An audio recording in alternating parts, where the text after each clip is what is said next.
As of now, there is no cure for Alzheimer's disease, but researchers at UNM believe they may have found a way to prevent it. News 13's Jeannie Nguyen is here to show us their work.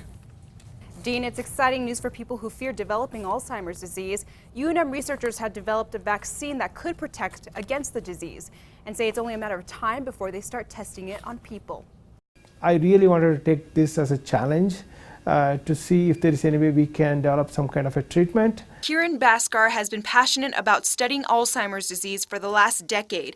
As an associate professor for UNM's Health and Sciences Department, he says the search for a cure started with an idea in 2013. I would say it took about 5 years or so to get from where the idea generated and get the fully functionally working vaccine.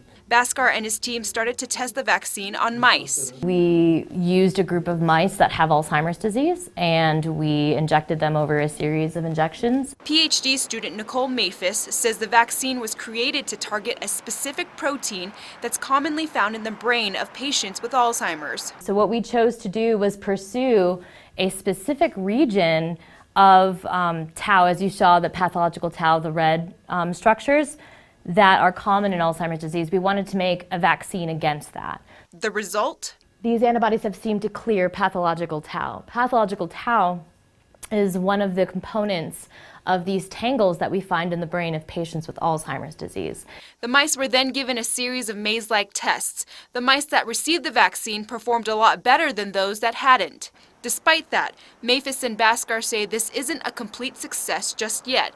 Being able to get the vaccine to people will not only take a few more years, but can cost up to $1 billion. We got to make sure that we will have a clinical version of this vaccine so that we can test in people. In order to test just a small group of people, it costs the Health Sciences Department $2 million. Right now, Maphis and Bhaskar are looking for partnerships to help them get to their goal of getting a clinical-grade vaccine. Dean, back to you. All right, Jeannie, thank you. Now, once they develop a vaccine that is safe for humans, they will still have to submit it to the FDA for approval, and that could take another 5 years.